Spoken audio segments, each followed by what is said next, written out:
Ladies and gentlemen, I think it's fair to say that graphics technology does not get the level of coverage or attention of, let's say, a new CPU launch or graphics card launch. Sure, there are the odd exception. For example, when we first learned that the PlayStation 4 would feature GDDR6 memory and the Xbox One would feature ESRAM, there was a lot of Googling about each company's respective choices. And the other, perhaps biggest memory Google Fest was when we first started to learn about HBM, or high bandwidth memory, and its involvement in the Radeon Fury lineup of graphics cards from AMD. But other than that, typically it takes somewhat of a back seat. My name's Paul, and in this Limited video, I'm going to be discussing Micron and their recent announcement / commitment to be producing GDDR6 memory for early 2018. Mass production, just to clarify. Now, just as a slight aside, this is not a sponsored video or anything like that. I would be still creating this video if it was SK Hynix or any other company in the world producing this technology. And also, as another slight caveat, this is not to say that this memory is better than HBM2. In fact, there is going to be certainly a usage scenario for both memory technologies, and HBM2, especially in, let's say, smaller form factors, or perhaps if power consumption is a primary concern, or just plumb if you need a ridiculous amount of memory bandwidth, then definitely HBM2 is going to be the way forward. But GDDR5X / GDDR6 definitely have their usage scenarios as well, either for when you need an awful lot of memory, or when you're trying to perhaps reduce costs. And we're going to be discussing this in this very video. So first things first. If you're the owner of a GTX 1080, or perhaps proud owner would be the better way of describing it, then you're likely familiar with GDDR5X, or perhaps if you're just used to Pascal technology at all. It is naturally faster than GDDR5, but we've known that GDDR6 has been on the horizon. So what is it? What are the inherent differences? Well, there are a couple.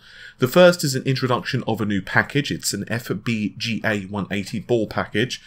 And the second, and perhaps most primary difference, at least at a base level, is the fact it features dual-channel architecture. Thanks to Micron's own handy-dandy comparison, we can see the inherent differences between the two memory technologies. Voltages remain virtually identical, for example 1.35 volts, and the main differences come to density and performance, as well as of course the channel count, which I just described. The densities basically describe how much data each chip can hold. So currently we see 8 gigabits for GDDR5X, and this is going to go up to 16 gigabits, and in theory if you go with JDEC it can be up to 32 gigabits. This is to say double that of GDDR5X. Can we just say 5X for my sanity, and R6, excuse me? I think that might be the better way to go. What does this mean? Well, this means that if you were to go with a 256-bit wide interface, you could have 8 gigabytes of RAM very easily with only 8 GB. But this will double in the future, at least potentially, if, of course, graphics card manufacturers choose to use it. Similarly, if you were to use a 384-bit memory bus, if you were to use the 32 gigabit density, you could stuff 48 gigabytes of VRAM onto your graphics card. Now, before anyone comments, yes, this is not going to be something you're going to be playing Doom on, or the latest game, at least any time in the short term, perhaps even the next several years. Instead, this level of data is probably really going to be reserved and needed for, let's say, high-end compute scenarios, scientific advancement, that type of thing. But even so, the fact that you can have this level of data along with the amount of performance means that you don't have to have such a wide memory bus. This means that basically you can put less chips on the same PCB. This inherently means two things. One, the PCB is smaller, and the second, and perhaps the most obvious one, is it consumes less power. I guess there's actually a third as well, and that is pricing is also reduced. Not only because the complexity of the PCB is reduced. In other words, there's less of those little copper wires, which are basically, the traces going across the PCB are reduced. But also, there are fewer memory modules being plonked onto the graphics card, so there's that as well. The other obvious change is performance in terms of raw speed. So we're measuring this in gigabits per second, GBps. GDDR5X or 5X currently operates typically between 10 to 12 Gbps. And if we were to take a look at, let's say, the Titan XP graphics card, Micron have provided NVIDIA 11.4 Gbps chips, and that is of course now in mass production. But the company are committed to going up to 16 with the next generation of R6. This obviously is going to mean that you're going to have significantly more memory bandwidth available. And that means two things. One, if you're going for a lower end graphics card, for example, let's say a mid-range, like a 1070 equivalent, in Pascal land, I guess that would be the 2070.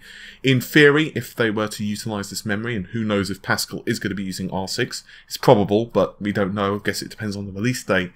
That means we could have a situation where there's going to be much more memory bandwidth available, and potentially even more memory bandwidth available than, let's say, the GTX 1080 would have.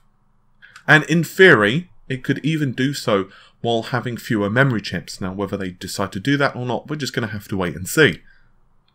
Do remember that there are reasons that memory technology is advancing so quickly. In terms of raw data, graphics cards are absolutely going ballistic. It wasn't too long ago, just to, if you cast your mind back just a few years, that 4GB graphics cards were considered pretty normal, pretty standard. And even if you had graphics bandwidth of, let's say, 256 gigabits per second or something along those lines, it was considered very fast indeed. After all, there are reasons that AMD right now are really pushing and telling us about the power, if you will, of HBCC, or High Bandwidth Cache Controller, which is found on their Vega architecture. Well, at least we presume it's going to be across the Vega architecture. We're going to have to wait, of course, until they finally announce all of their lineup, all of their SKUs, for us to know that for certain. It's being touted as being able to be much more efficient with how it handles data. In some cases, reducing the memory footprint of applications, at least for all intents and purposes, by up to half. So it's a very cool technology. So basically, yes, it's very important that we have more CPU cores, more clock speed on our graphics cards and all that, but don't forget, memory is just as important as well. Anyway, hopefully you've enjoyed the video. I'm trying out a few new styles at the moment, as you can probably tell. Regular production of videos, not necessarily in the usual style, but regular production, faster production will be appearing on the channel over the next couple of weeks as I basically get back to things. As folks know, I've been dealing with a lot of personal issues in real life, which, if you don't know, someone probably leave a comment and let everyone know what's going on. I don't really want to bog the video down with that. But basically, pretty much most of it's resolved now, let's just say that. So the basic understanding of myself right now, of what's going to happen over the next couple of weeks, is I'm going to get my ass into gear, finish off some reviews for some products that we got sent, just basically before all of this started.